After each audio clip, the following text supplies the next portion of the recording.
സുരാജ് പറയുന്നു, ഞാനൊരു കഥ പറയാം, ഒരു പ്രേത കഥ. അപ്പോൾ സുഹൃത്തുക്കൾ പ്രോത്സാഹിപ്പിക്കുന്നു. സുരാജ് കഥകളിലേക്ക് തുടങ്ങാൻ പോകുമ്പോൾ, നല്ല കഥ ഇപ്പോൾ വരുന്നില്ല, അതുകൊണ്ട് ഇപ്പോൾ സിനിമകളിൽ കണ്ടൻറ്റ് മേക്കിങ് മാത്രമായി തീരുന്നു, നമുക്ക് നല്ലൊരു കഥ തന്നെ കൊടുക്കണം. അപ്പോൾ സുരാജ്, ഇതൊരു പ്രേതകഥയാണ്, എന്നാൽ അതിനകത്തുള്ള വില്ലനെ വില്ലനായിട്ട് തന്നെ നമ്മൾ കാണിക്കുകയും വേണം. ഒരിക്കലും വില്ലനെ നായകനാക്കി കാണിച്ച് അങ്ങനെ ഒരു മോഡൽ സമൂഹത്തിന് കൊടുക്കരുത്. ഒരിക്കലും വില്ലൻ കാണിക്കേണ്ട കാര്യങ്ങൾ നായകനിലേക്ക് ചേർത്ത് വെച്ച് അതാണ് സമൂഹത്തെ നല്ലത് എന്ന് ഒപ്പിച്ച് കാണിക്കുക ചെയ്യരുത്. അങ്ങനെയാ ഈ സമൂഹത്തെ ചെറിയ ചെറിയ ക്യാൻസർ പോലെ ആക്കി തീർക്കരുത്.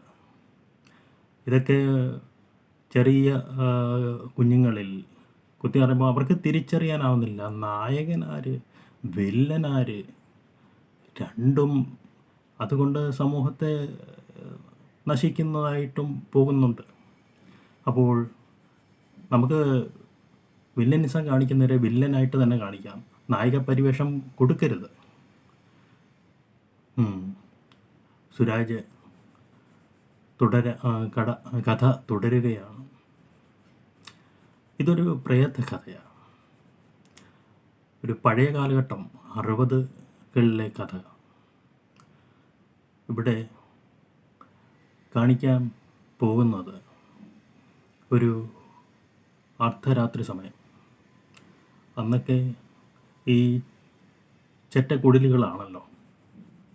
അവിടെ ഒരു റൂമിൽ കിടന്നുറങ്ങുന്ന ഒരമ്മയും 6 മാസമായ കുഞ്ഞും, അതുപോലെ തന്നെ തൊട്ടടുത്ത് ഓല കൊണ്ട് മറച്ചു വച്ചിരിക്കുന്ന തൊട്ടടുത്ത മുറിയിൽ 2 വൃദ്ധർ കിടന്നുറങ്ങുന്നുണ്ട്. ആ ഇരുട്ടിൻ്റെ മറയിൽ നമ്മുടെ വില്ലൻ കടന്നു വരികയാണ്. ഇരുട്ടിൽ ആ കുടിലേക്ക് നടന്നെത്തുന്നു. ആ അമ്മയുടെ കൂടെ കിടക്കുന്ന 6 മാസമായ കുഞ്ഞിനെ പൊക്കി എടുക്കുന്നു.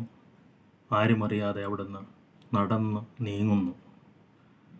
കുറേ ദൂരെ ചെല്ലുമ്പോൾ അവിടെ കുളം വറ്റി ചതുപ്പ് നിലമായി കിടപ്പുണ്ട്. വരൾച്ചയുടെ കാലം. ആ സമയത്ത് ആ ചതുപ്പ് നിലത്തേക്ക് ആ കുഞ്ഞിനെ അയാൾ ചവിട്ടി താഴ്ത്തുന്നു. അവിടെ അപ്പോൾ ഒരു കാർമേഘം ഇരുണ്ട് കയറി വരികയും കനത്ത മഴ തുടങ്ങുകയും അയാൾ ആ ചെളിയിൽ നിന്ന് നടന്ന് മാറി അകന്നു പോവുകയും ചെയ്യുന്നു. ആ മഴയിൽ ആ കുളം നിറയുന്നു. സുരാജ് കൊള്ളാം, പക്ഷേ പഴയ കാലഘട്ടമാകുമ്പോഴത്തേക്ക് നമുക്ക് കോസ്റ്റ് കൂടും, സെറ്റ് ഇടേണ്ടി വരില്ലേ? അതൊന്ന് പുതിയ കാലഘട്ടത്തിലേക്ക് മാറ്റി പറയാമോ? അപ്പോൾ സുരാജ്, അത് ചെയ്യാം. ഈ ചെറ്റക്കുടിലിന് പകരം നമുക്ക് ഇപ്പോൾ ഒരു ധനസഹായം കിട്ടി വെച്ച ഒരു കെട്ടിടം, ചെറിയൊരു കെട്ടിടം, അത് തേച്ചിട്ടില്ല, അതിന് ഡോറുകളില്ല, പിന്നെ ഇരുട്ട് ഇല്ലല്ലോ, ഇപ്പോൾ സ്ട്രീറ്റ് ലൈറ്റ് ഉണ്ടല്ലോ. അപ്പോൾ ആ സ്ട്രീറ്റ് ലൈറ്റിൻ്റെ കൂടെ നടന്നു വരുന്ന ആ വെളിച്ചത്ത് കൂടെ തന്നെ രാത്രി 3 മണിയാകുമ്പോഴത്തേക്ക് നടന്നു വരുന്ന വില്ലൻ ആ വീട്ടിനകത്തേക്ക് കയറുന്നു. ഇതുപോലെ 2 മുറി, ഒരു മുറിയിൽ വൃദ്ധർ കിടന്നുറങ്ങുന്നു, ഒരു മുറിയിൽ അമ്മയും കുഞ്ഞും. ആ കുഞ്ഞിനെ എടുത്തുകൊണ്ട് ഈ വില്ലൻ പുറത്തേക്ക് പോകുന്നു. സ്ട്രീറ്റ് ലൈറ്റിൻ്റെ നിഴൽ വീണ ഭാഗത്ത് നിന്ന് ആ കുഞ്ഞിനെ ശ്വാസം മുട്ടിച്ച് കൊല്ലുന്നു. എന്നിട്ട് ആ റോഡിലിടുന്നു. അപ്പോൾ ആ വരൾച്ചയുടെ സമയം, ആ മാർച്ചിലെ ചൂട് കൂടിയ സമയത്ത് നല്ലൊരു മഴ അവിടെ പെയ്യുന്നു. അപ്പോൾ അയാൾ നടന്നകലുന്നു. സീനെങ്ങനുണ്ട്? ഞെട്ടിയോ? ഞെട്ടി സൂരജ്, ഞെട്ടി. ഇതിനി ക്യാമറാമാൻ്റെ കയ്യിലായിരിക്കുന്നത്.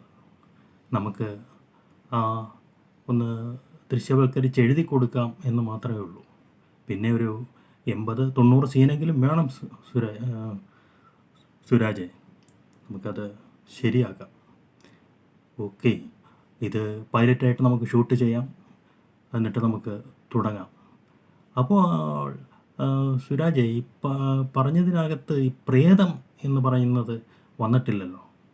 അപ്പോൾ സുരാജ്, ആ പ്രേതം ആ കുഞ്ഞിൻ്റെ പ്രേതമല്ലേ? ആ കുഞ്ഞ് 6 മാസമായ കുഞ്ഞ് ഇയാൾ നടന്നു പോകുമ്പോൾ